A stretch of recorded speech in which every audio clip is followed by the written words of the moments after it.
Hello and welcome to Let's Talk Sports. I am Ralph LaBella. And I'm Ron Sen. Reading a book right now by Kevin Pritchard, the general manager of the Indiana Pacers. It's called Help the Helper. It's really about the development of teams, the communication, engagement, and interactions that occur every day on teams. And he talks about something called the 30-minute rule.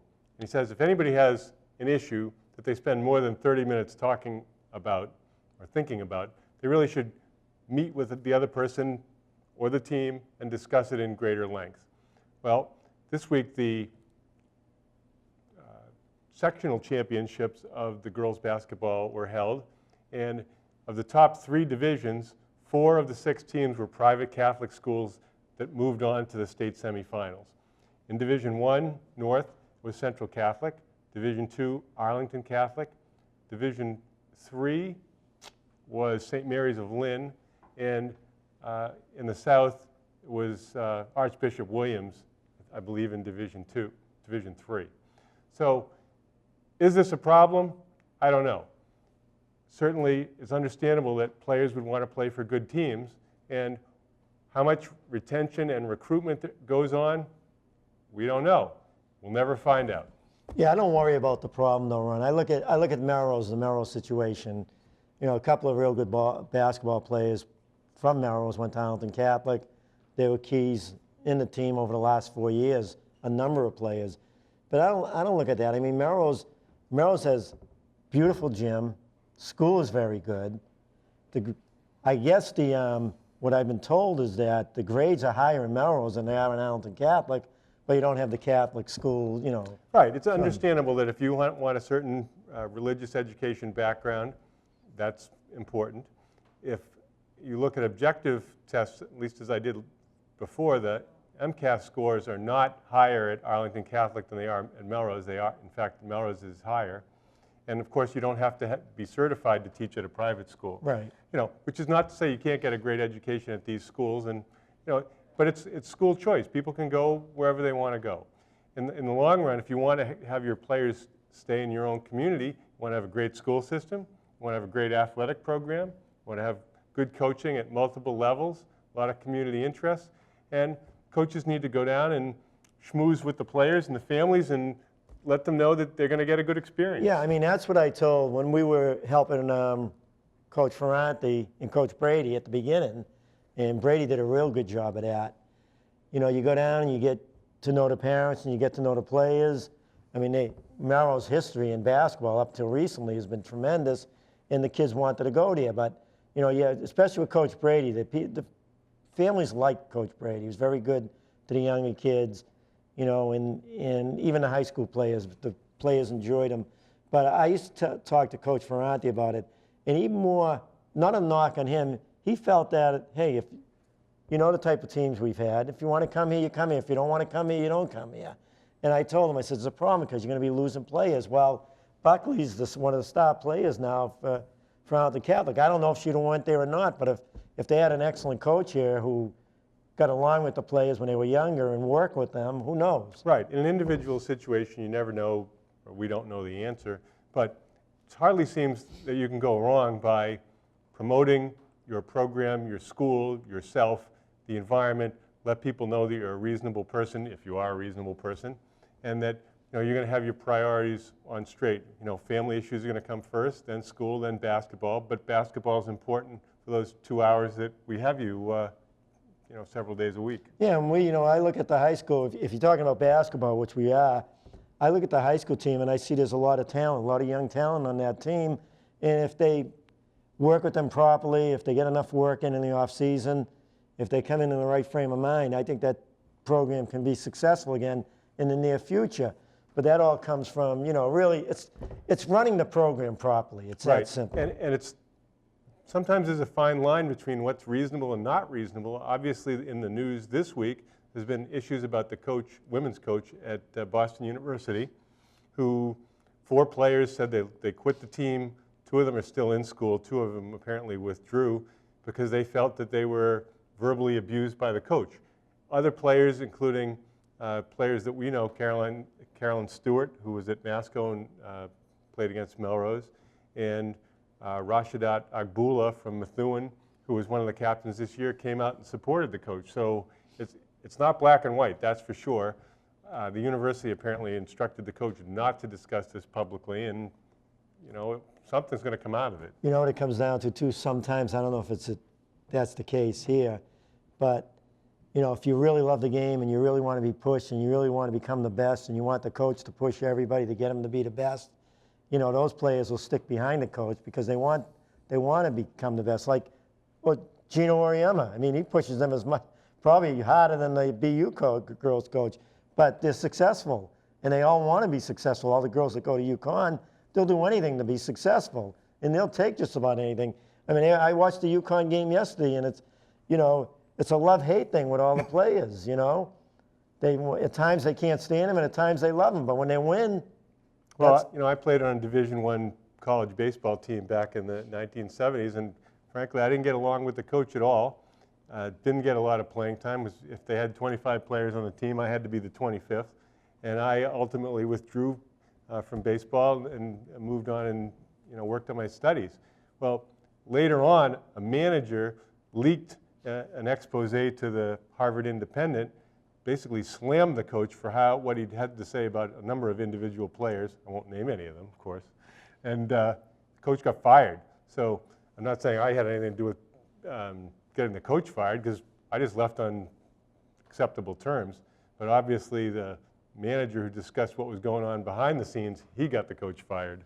Yeah, I mean, you have certain coaches that demand. They want the players to become the best they can be, and they feel, I mean, just look in our case, the way I feel that, my number one job is to, well, you want them to enjoy themselves, but I look at it a different way.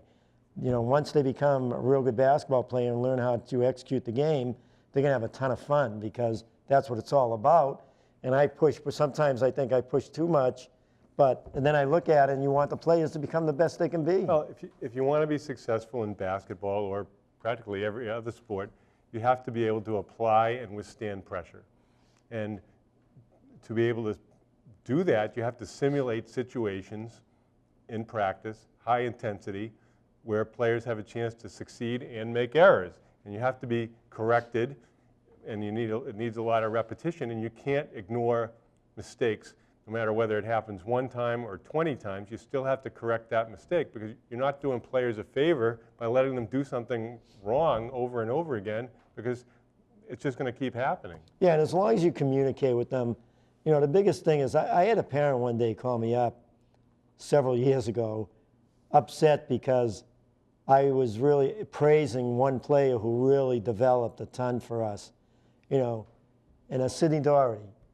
She was unbelievable. Out of all the players I've ever coached, she improved more in 1 year than any other player.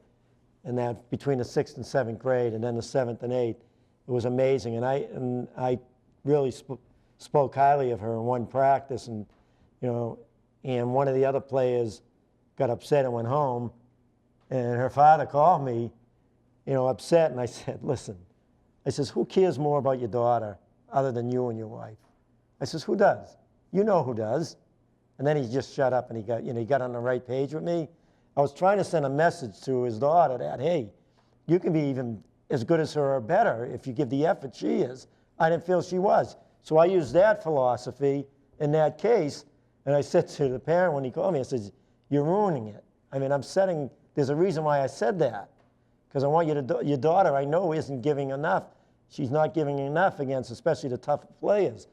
And then once he heard that, and he understood that we cared about his daughter. Well, once the parents understand that you really care about them, you can do just about anything. Well, as coaches, there are certain parts of the job that are never popular. I asked the kids recently, said, how many of you have dogs? About half of them raised their hand. I said, is it fun having a dog? And they said, yeah, sure. And I said, is there anything not fun about having a dog? They were able to think of a few things that weren't so much fun about having a dog. It's the same. It's 20% of every job isn't that pleasant. I'm sure that there are times when you have to go out and deal with tough situations legally that aren't much fun, but you still have to do it. And selecting players, if you have 25 girls trying out for a team of 11 or 12, you can't make those numbers work. So you're going to disappoint some youngsters. And when you get down to those final few selections, there's not a huge difference, and you can make arguments one player versus All right. another. Let me, yeah, go ahead. Well, and one of the players that we picked at the beginning of the year, a parent came up to me not long ago and said, I had a lot of doubts about this particular choice that you made, and he said, boy, you were right. You really hit that one right over on the head. That the one we agreed on? Yeah. So. But well, let me ask you this question. We'll talk about our sixth grade girls, right? We got them in probably the toughest league in the state, the A division of the Metro West League. And we've played the two top teams in the River Valley A League. As a matter of fact, we're going to be playing the team that won the River Valley A League in a tournament this weekend. We put them in a real tough league. Now, we see what's happened. We're doing okay. We have a winning record overall. And you know how we are. We're usually very, very successful. I think we're close to 85% victories playing in the tougher leagues over the years. And these girls, some of these girls are struggling against this type of talent. Some of them are doing okay.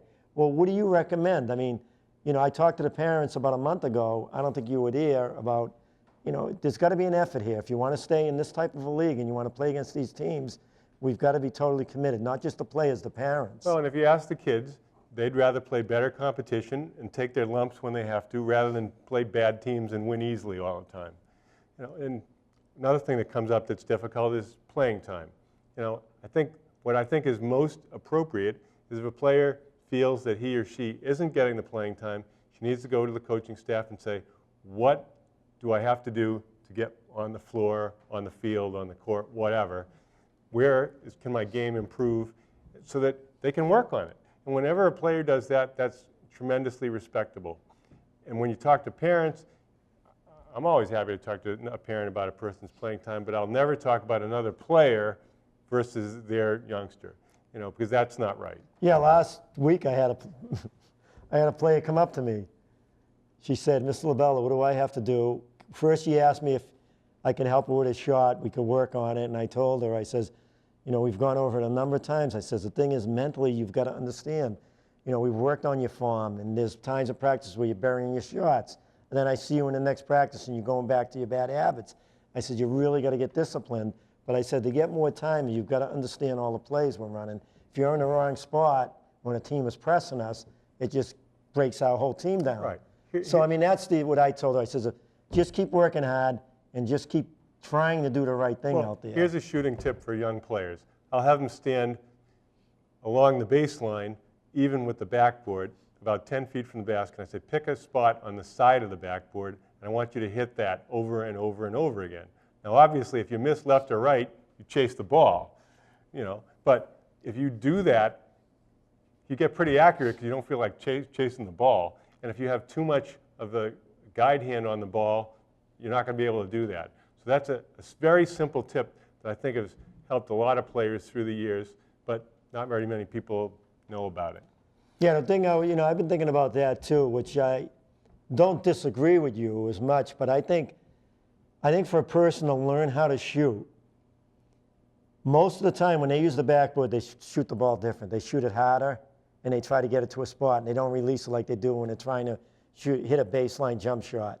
So I really believe that when people are working on their shot, the first thing they should do is just shoot the ball from angles where you can't use the backboard, from spots on the floor you can't use the backboard. Shoot it for about, if you're going to go out and shoot 100 shots, shoot about 75 where you're not using the backboard. And then work the backboard with the same form. The problem is they don't use the same form when they shoot it off the backboard. Right. Form is really critical. And why I like shooting at the side of the backboard, not the backboard itself, just on the side, is because you don't worry about whether the ball's going in or not. Because sometimes people are too focused about, well, if they make the shot with bad form, that reinforces that it's okay to shoot the ball the wrong way. One rule that I really think needs to be changed in girls basketball, high school and beyond, is elimination of the 30-second rule and incorporation of the 10-second backcourt. Well, that's what we have. Yeah. We have that with the youth. Right, but then they go to high school because it doesn't really make pressing ordinarily very useful or stress the players, because if you have 30 seconds, you can get the ball over half court in 20 seconds. Why did they make that rule, do you know? I have no idea. because of the 30-second shot clock. I mean, how does that relate to the, okay, there's no 10 seconds. I just can't understand why the coaches and the girls don't want that rule in. Why would Coach Ariema not want to have a 10-second rule with a superior defensive team? But another thing I'd like to say to any coaches that are watching a play is, it's more important, especially when you're starting off as a 6th grade, it's more important to me, with the talent you have, to lose games by 10 points than to win games by 20, 25. It's more important to play that type of a schedule where you're playing the top talent. I'm talking about the top talent. The top talent in the state, because if you have a good team and you're losing by 10 points, then you're playing the best talent in the state. You're going to get way more out of that. Losing by a game by 10, because that's competitive. You're in the game. I'd rather do that than win games by 20 with the same type talent, because the girls aren't going to improve as much. The problem we see is at the middle school level, everyone plays zone defense because it's harder for young players to defeat zone defense because they don't shoot as well from the outside. They don't practice very much against zone defense. Now, when we played our last game, it was interesting. There was another team coming in, a boys' middle school team, and the coach told his players to hold the balls and watch our team move the ball against the zone because he was that impressed with the way the girls handle the ball against the zone. It doesn't always work that way, that's for sure. They're getting better, Yeah. but At a different level, the coach-player interaction has gone crazy with the Celtics as so-called birthday gate, and I hate that terminology. Rajon Rondo elected to stay behind in Los Angeles rather than go on, I think, to a game in Sacramento. Put the coaching staff and Danny Ainge in really a tough situation. well, they have what's his name? And it wasn't a big deal for. I mean, they kept quiet. They kept quiet. They didn't want to make a big deal of it, but it was a big deal. And the fans, the problem we have here is the fans don't understand the game of basketball. I mean, the fans that are going to the game and rooting on the Celtics, rooting them, like I've said this before, do they want to watch Rondo for the next 8 years? They want to watch Rondo and Green and the Celtics just battle to make the playoffs every year? Or do they want a player like Parker or Wiggins? I mean, they don't understand what the Celtics are doing here. They're blowing an opportunity to have, in Parker, I'm telling you right now, Parker is going to be better than Durant. People think I'm crazy. The people I talk to, Parker's going to be a bigger Michael Jordan. I'm telling you, I've seen them all come true. I saw Durant at Texas. Well, that's a pretty powerful statement because Durant's fantastic. I'm telling you, this guy, I'm not going to say he's going to be another LeBron James because with that body and the way LeBron James plays, to have that body and that quickness and to be, he's not going to be able to do some of the things that LeBron James is doing now. He's going to do things better than LeBron James, some things. Well, there's no doubt that I have cognitive dissonance watching the Celtics because I want the team to play well, but I want them to lose. And because what's wrong with Ainge, though? I mean, put it this way, if Sullinger had a sore finger, I'd put a cast as big as a beehive on his arm. But remember I told you last show, I said, Ron, I don't know what Ainge is thinking about. All right, he's not going to get for Rondo because Rondo's going. There's no way Ainge wants him on the team. There's no way. Rondo's going this summer. And he's going anyway if they don't trade him after next year. But why would you want Rondo on the team, leading the team? He's good with these guys that aren't that good. Like Green likes him because Green doesn't even know any better. He's never going to be a winner. None of these, I just don't see Rondo as a max contract guy. If somebody will give it to him, then he is. But if Ainge made the trades, got rid of Green, got rid of Rondo, okay, they'll take the hit the rest of this year. But all right, they're not going to get the players. They wouldn't have got the players before the deadline that they'd probably get in the summertime. But what they would have gotten is a better chance of getting Parker or Wiggins. And Parker or Wiggins over the next 10 years, for these people that don't know enough, that keep rooting for the Celtics, I mean, it would be unbelievable basketball at the Boston Garden again. It would be unbelievable. It'd be like having Larry Bird start or John Havlicek. Well, we're just going to have to hope that the ping pong balls fall the right way for the Celtics. And right now, I think they were tied for 7th as of this morning. But Ron, who the heck wants to battle to make the playoffs? That's what they are right now.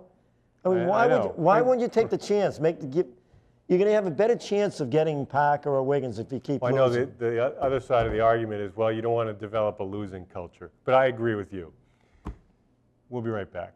This is Chris Eck of the Boston Cannons, and you're watching Let's Talk Sports. Welcome back. With us tonight is Lou Spagnola, our expert on practically everything. And we thought we'd talk a little bit about baseball since baseball season is just around the corner. Welcome, Lou. I've been called a lot of things. I don't think I've ever been called that before. Our first question will be, can the Red Sox repeat? Well, I say yes. I'm looking forward to arguing with both of you about that. I really think they can, because I don't think it was any secret why they won, and I think a lot of people think that there was a whole lightning in a bottle aspect to it. But I think it started with Farrell at the beginning of the season. He straightened out the pitching staff. I think they got lucky, Uehara. I mean, you know, when you come up with someone like that, and he's that good as a closer, maybe that was a little bit of a fluke, if you want to say. But hey, he's coming back this year. Why can't he do it again? And I mean, it's not like every game was won by just a fluke hit. I think they worked the count through the playoffs against great pitching staffs, and I think they just overpowered them at the end. I bet that if you were a fly on the wall in the C-suite, that they'd be saying, we don't trust the guy either. That's why we got Mujica from the Cardinals. Because it's just unreasonable to think that anybody could be as dominant as Uehara was last season. What do you think about them losing 2 of their top 4 players? Well, you know something, that's the biggest problem now, is that, you know, Ellsbury got better and better as they thought that they weren't going to re-sign him again. And, I mean, let's think about it. You know, this is the proverbial box of chocolates. Which one are you getting? Are you getting the guy 30 home runs, 50 steals? Are you getting the guy who, I don't know, tweaks his fingernail and, you know, can't go for 3 weeks? Because, you know, I mean, let's face it, I don't know if that was true of him, because, you know, sports writers can be ruthless, but it didn't seem like his team had a lot of respect for him either, because they were questioning when he was coming back 2 years ago. So, I don't know, I think he did the right thing. He played last year, he put together a pretty good season, and, you know, he went for the money in New York. Can't blame him, but are we really going to miss him if, which one are you going to get? But who's gonna make up for what they're losing with him? Well, Offensively and running down balls in the outfield. I mean, Grady Sizemore. if he's back to his, Which one are you going to get? I don't think he's going to go back to his old form. His old form was as good as Ellsbury, but Well, his old form might have been even better than Yeah. Ellsbury. Well, that was who they were comparing, if you remember. That was the big thing about Ellsbury. They said, reminds you of Grady Sizemore without as much power. Then he hits 30 home runs. But it's interesting now. Sizemore had played 4 games, had 4 hits, stolen base, went to second on a ball in the dirt, and all of a sudden, you know, he's Willie Mays again. And you know, if you're a proven veteran and you do something, then you get credit. Bryce Brents has a couple of home runs, really hitting the ball well this spring, and he's a rookie who's trying out for the team. So you only get credit if you're already established. Well, you know, I mean, let's think. Who was the best player last year for the Red Sox in spring training? Jackie Okay. Bradley Jr. Jackie Bradley Jr. looked like Willie Mays, okay? And then by the time the season started, he looked like Willie Mays Hayes. Well, Yeah. I mean, the big issue is that a lot of the other teams in the division, the Yankees obviously have made major inroads with McCann, Ellsbury, Beltran, even Dave Roberts, decent player. You know, the Yankees and Tanaka. So, you know, and Tanaka's looked pretty good this spring. We won't know. It's a long season. And, you know, Toronto really didn't do much, but they're just relying on the players they had last year not being terrible. Baltimore's going to have a pretty good pitching staff. Yeah, Baltimore did a lot. They But I think the 4th most important player on that team, other than the pitchers, was Drew. You know, and people don't realize it. I mean, that left side of the infield could kill them if they don't re-sign Drew. Great He hasn't defensively. signed- Absolutely. he was so solid on defense. I'm surprised the Yankees didn't sign him. They may sign him, knowing that this is Jeter's last year. You know, maybe move Jeter to third base at times, talk him into putting Drew at short. If the Yankees signed Drew and Jeter agreed to go to third base, definitely win the league. I mean, with that lineup and with Drew playing shortstop and Jeter at third, I mean, they would be solid all the way What around. do you think the chance of Jeter agreeing to leave his, Olympian post at shortstop Hallowed is? position. He wouldn't give it up for A-Rod. He's going to give it up for Drew. That's kind of funny. Yeah, but he's much older now. And Yeah. he was coming off that broken leg. The thing is, you got nowhere to hide him because you can't de-age him. So, But getting back to the Red Sox, I just don't think they have enough. I mean, they have pretty good pitching.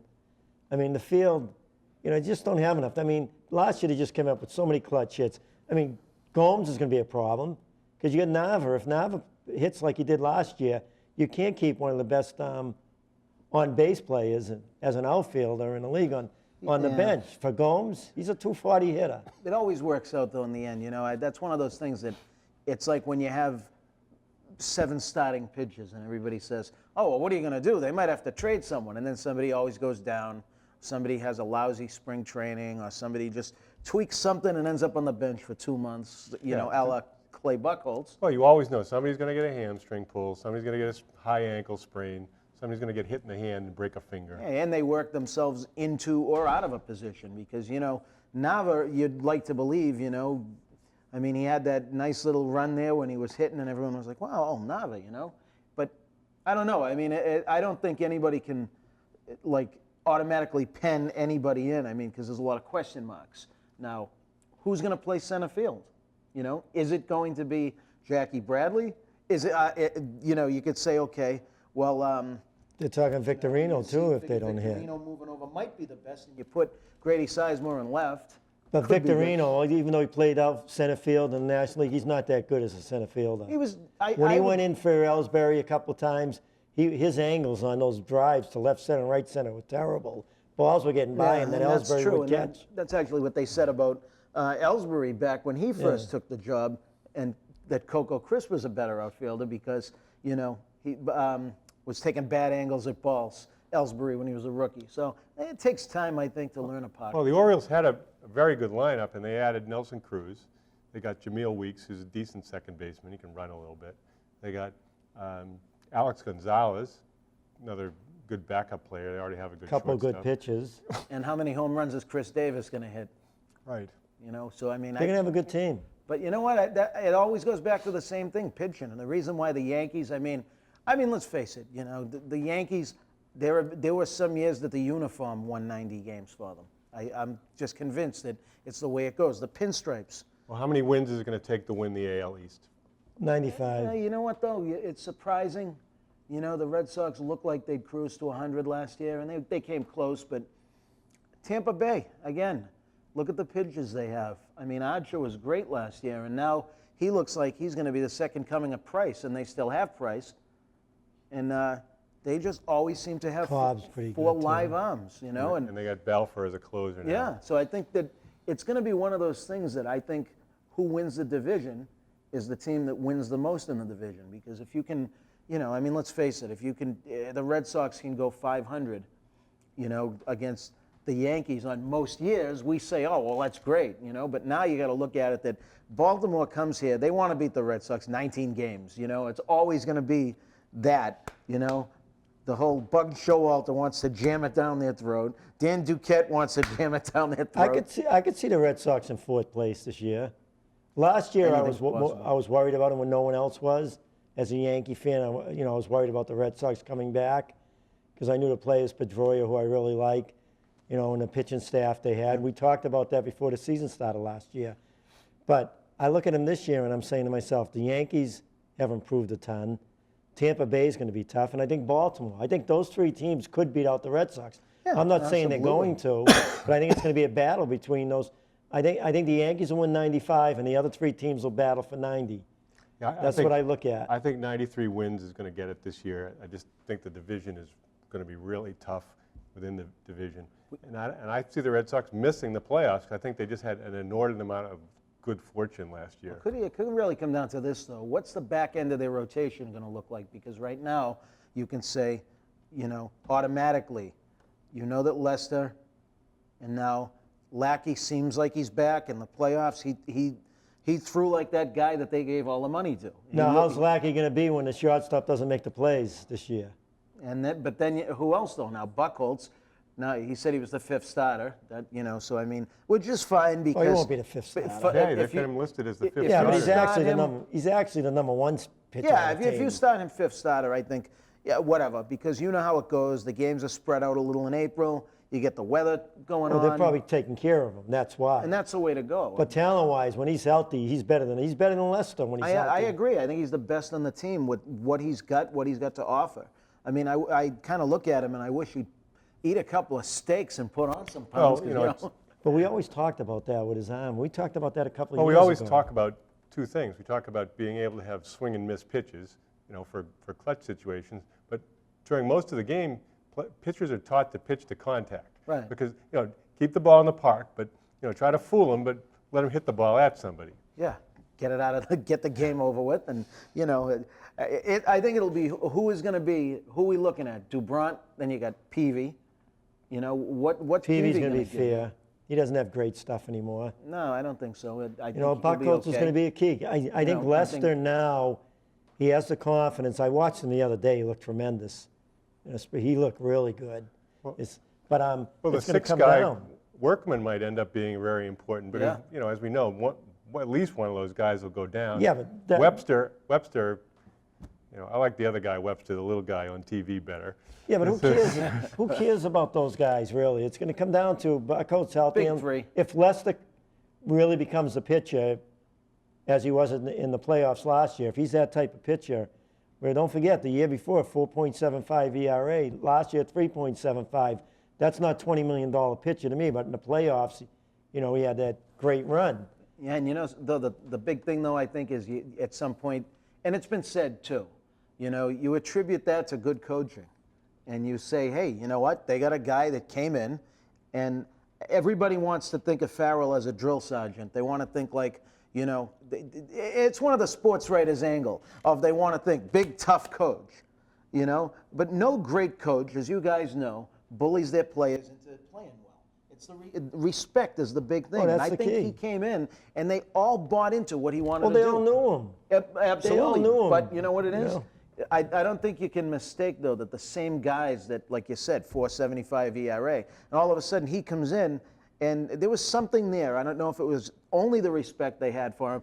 They all bought into what he wanted the team to do, and I don't think it's a mistake that he got across-the-board results that carried from the beginning of the season through the playoffs. And Well, it's like any job, any place where you work. If you have a good boss, person you you're get the comfortable results. with. Oh, it's like Calipari. He might tell the players, okay, I want you to play really hard and really well for a year. You can go to the NBA, you can make as much money as you can make, and I'll get another guy. So everybody's happy. Yeah, good angle, but true. I think he's ready to retire himself. He's under big-time pressure there at Kentucky. He's not too happy now, but I think it's the writers are getting on him. Well, I think if you... Rightly so. Well, I think if you have a lot of players who are predominantly immature, self-absorbed, which is like all of basketball, professional basketball anyway. Oh, yeah, You get what you get. But look at we're talking about the Red Sox, right? Look at that team now. When you look at their lineup without Drew, I don't know what's going to be happening with him, but he's key to that. If they re-sign him, they're going to be in great shape because the infield will be solid again. Without him, there's some question marks there.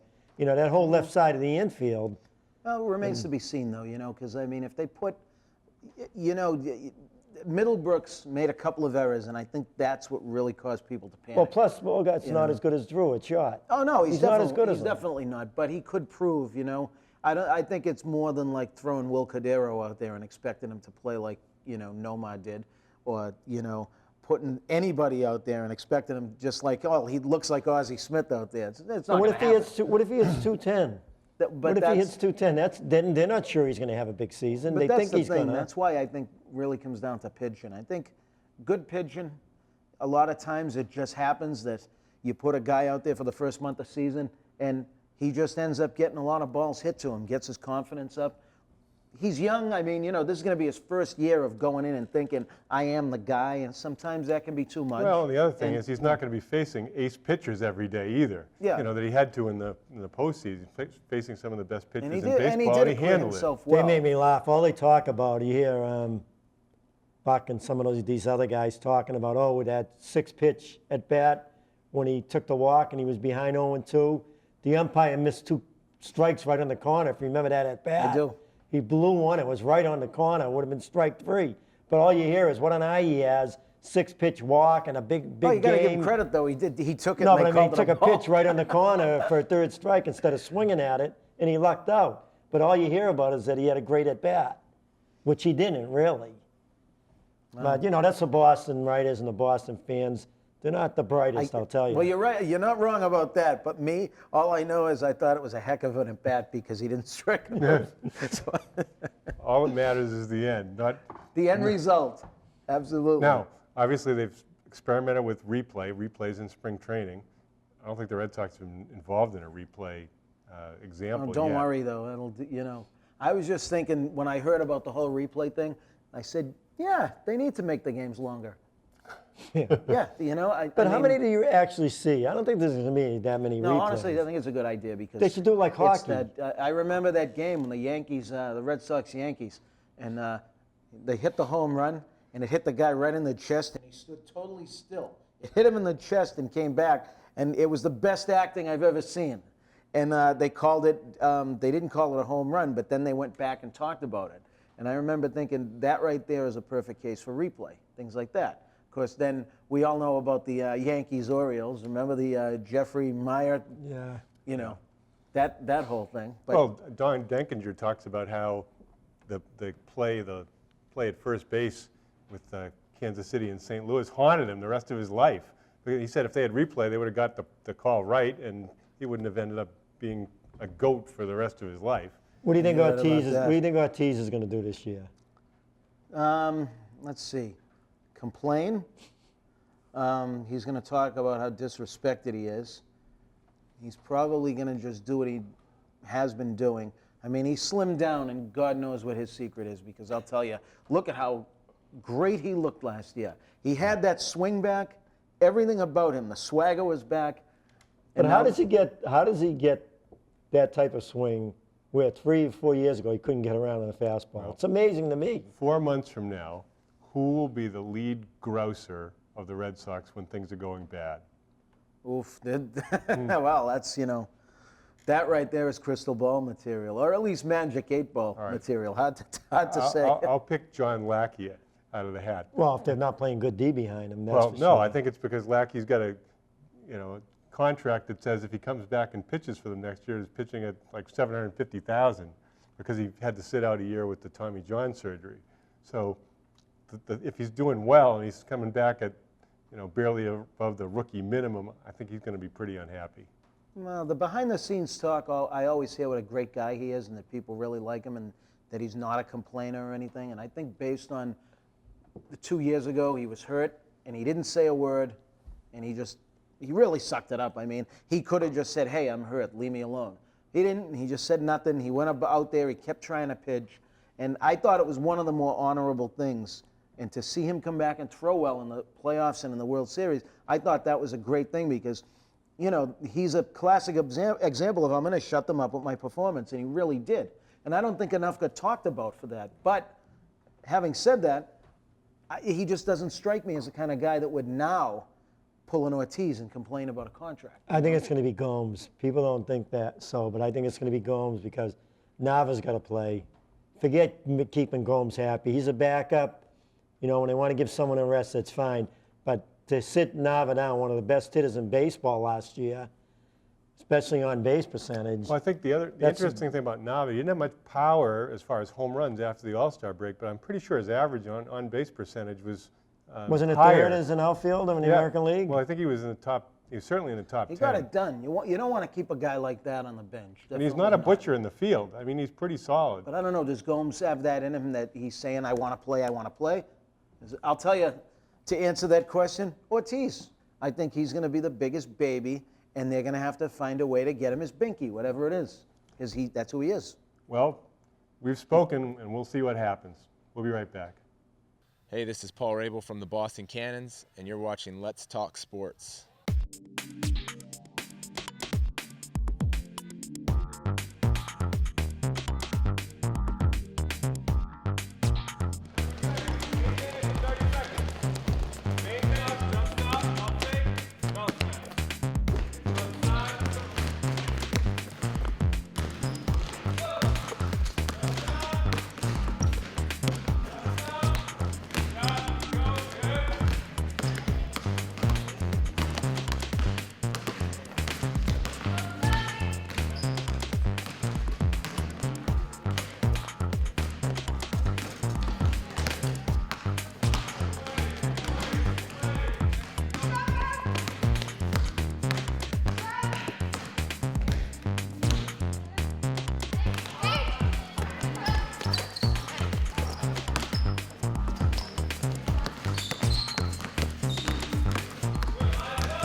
Welcome back. Some things you just don't see every day. First time I ever went into Fenway Park for a night game, I think I was 8 years old and it was the California Angels. I remember walking up the ramp and you see the bright lights and the green grass and it's the most beautiful thing in the world. Well, it was raining a little bit, so there was a rain delay. And when the grounds crew ran out onto the field with the tarpaulin, one of the ground crew members collapsed, just like Rich Peverly last night. But there wasn't any defibrillator there to take care of him. So I can't say that I've seen anything like it, but it was really a tremendous response by the training staff and the medical people at that hockey rink to save Peverly's life. See how fast they reacted? It was incredible. I think within 10 seconds they had him in the hall, and they were working on him within 10 seconds. It was amazing. But they were trained well because, I mean, they reacted just like that. They got him in there and saved his life. And it was also good to hear that he didn't have any obvious immediate after effects. He wanted to play. I know. He said how much time is left in the period. And then the NHL, the game managers elected to cancel the rest of the game, which was a good decision because I don't think if you're a player that you could have, really put on a good effort after that. No, it's not like football. Football, they just say, get him out and let's go. Yeah. But anyway, so that's pretty remarkable news. Now, there's some other interesting news in another sport that's pretty tough, the National Football League. Rashad Mendenhall retiring at age 26 after a little bit less than 6 years in the league. He wrote to the Huffington Post and he said, it's not that I don't have a passion for football, it's just I don't want to go through all the things that you have to keep playing at a high level every day in the NFL. He has other things he wants to do. He wants to write. I'm sure he probably wants to go into broadcasting too. And it seems like a totally rational decision. You're going to see that happening more and more, Ron, especially with the concussions and everything. These players are going to start thinking, hey, I have enough money here, and yeah, and he was not a fringe player. He'd had 1,000 yards rushing. I think he was on the Steelers for 5 years in Arizona for a year, but he just made a very rational decision in the interest of himself and his family, and I have to give him high praise. And look at Sanders, too, did it years ago. Yeah. Yeah, Barry Sanders left at the top of his game because people said, what's your favorite sport? And he said bowling. He says, I want to be able to bowl. So he probably has a bowling alley in his house. Yeah. Anyway, but the legal tampering period in the NFL is over. Free agency has started, and it hasn't really started in a good way for the Patriots. Yeah, what I hope, I'm gonna talk about a move that would make them Super Bowl contenders. You got to get rid of two players, Mankins and Wilfork. You got to sign Talib and Revis. And I'm telling you, right off the bat, they'd be favored to go to the Super Bowl. Wilfork, real good against the run. You don't know how he's going to be coming back off that injury. Mankins, you can get another, nowadays in his 30s, he's good. I would say he's very good. He's not great. He's not great.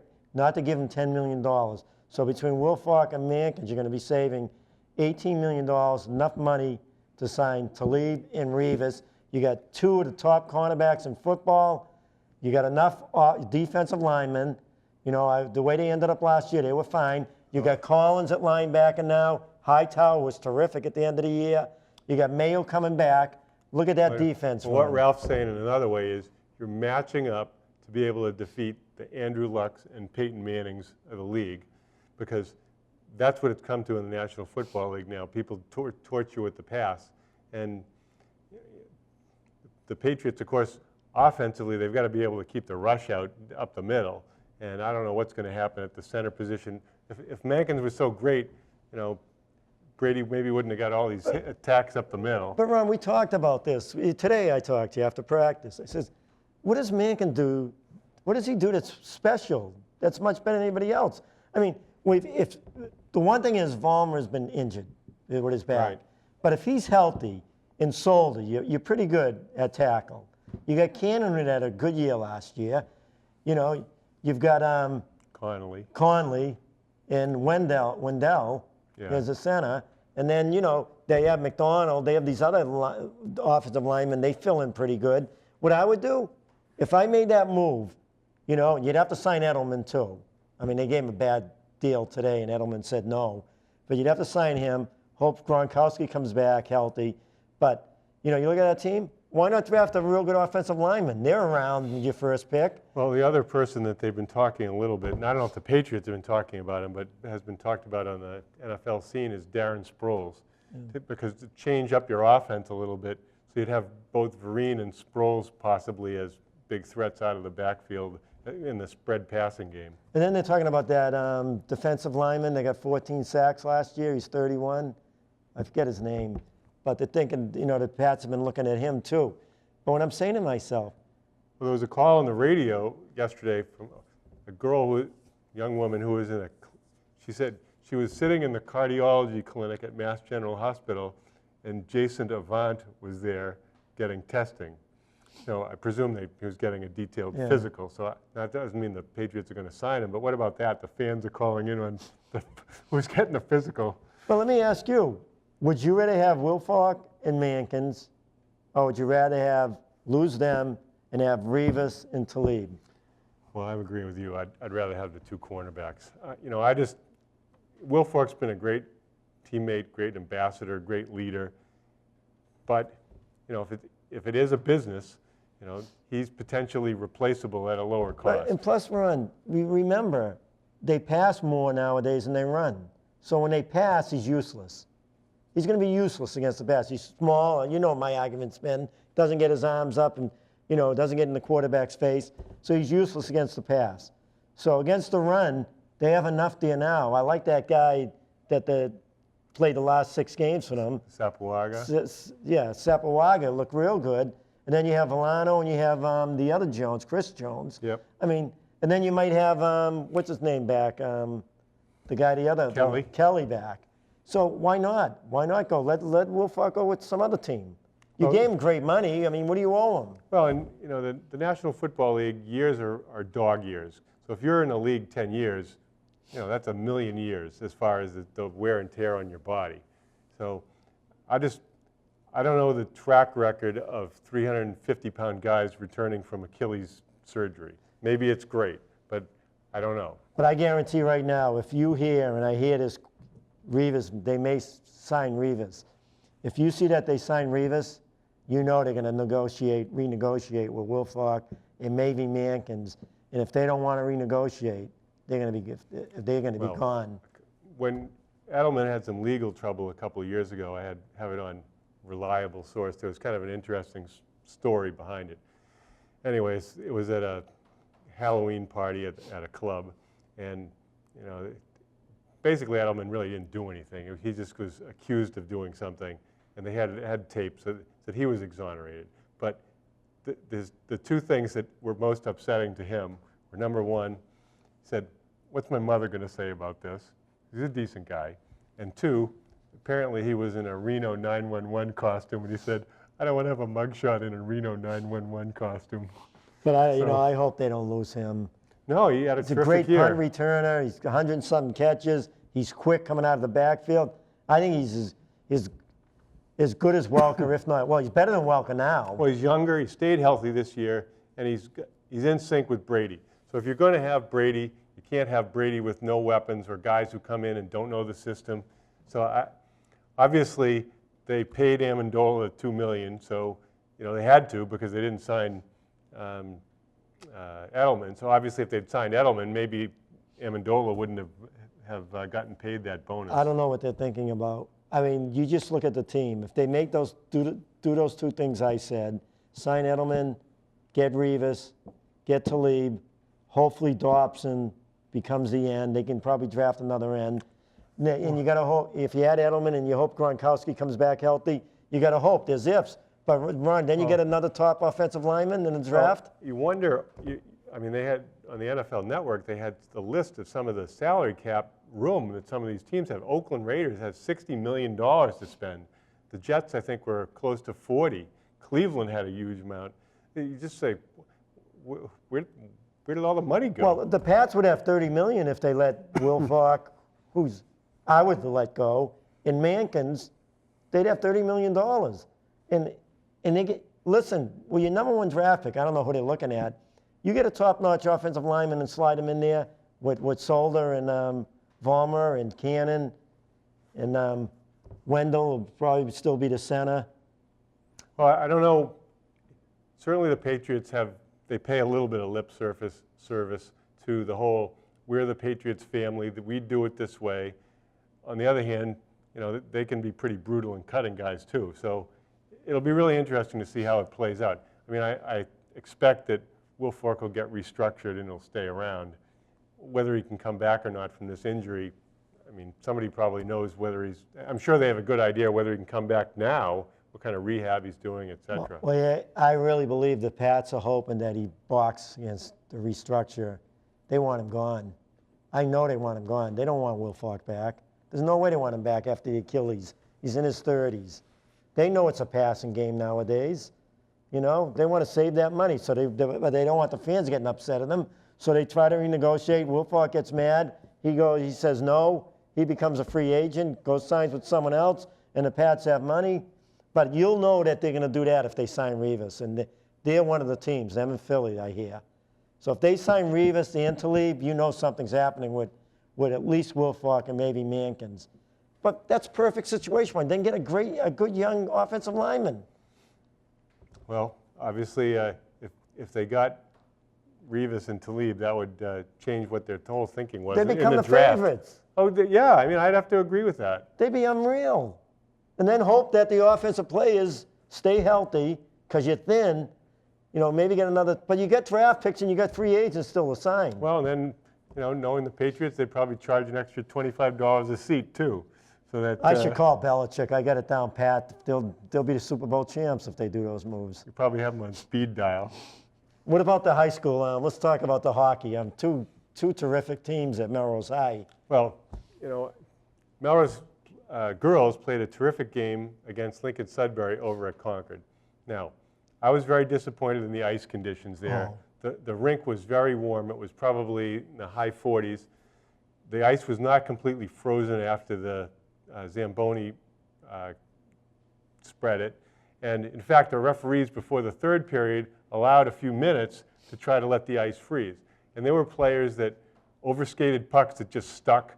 There were pucks that stuck in little puddles near the net. There were shots to both goalies that kind of died. And I'm not saying that Melrose lost because of the ice conditions, because they clearly didn't. Lincoln Sudbury made a great play. Volo late in the game, terrific play. There wasn't anything Melrose could do to stop it. The conditions were the same for both teams. It made clearing the puck out of your own end more difficult, and it made the skating slower. But my whole thing is make the player experience as good as possible, and it wasn't as good as possible. And who's responsible for that? Now, and who says anything about it? Years ago, at a volleyball game at Reading High School, the old Reading High School, the ceiling was too low, there wasn't enough seating, and the condition of the floor was deplorable. Players could have been hurt because the floor just wasn't smooth. Now, that didn't happen. A lot of fans got turned away. Melrose won. I wrote a letter to the MIAA. The MIAA never responded. Now, last week I wrote a column in Melrose Patch and emailed that to the MIAA complaining about the conditions. Again, not saying that it had an effect on the outcome of the game, but that over 40 years after Title IX, the girls didn't get the same treatment as the boys who played in the wonderful Chelmsford facility. So Title IX might be in place, and the girls had a wonderful season, great game, but they didn't get the optimal conditions to play a postseason But game. people don't realize, my favorite team is Yukon girls. More than the Celtics, more than the Patriots. That's my favorite team because they play, if you're talking about basketball, pure basketball, no one plays pure basketball like Yukon girls. And you really look at the girls, and that's sports, like in high school sports, you can talk about girls basketball and boys basketball. Well, girls basketball is more executing the game the way it's supposed to be executed. All right, girls basketball. Right. Same thing with girls hockey, what you saw. Although I saw the boys play, and that was unbelievable hockey. High school hockey, boys and girls, it's unreal. We're basketball guys. Right. And, I would never even known that the girls, I would have known they had a team, but... Well, we enjoyed the hockey a lot. We don't know the families. We don't know the players. The players could walk in here right now. We wouldn't know who they are. But they had a nice blend of youth and experience. the 8th graders on the team, because it's a first-year team, they got a waiver to use 8th graders. The 8th graders had 30% of the goals and 40% of the points.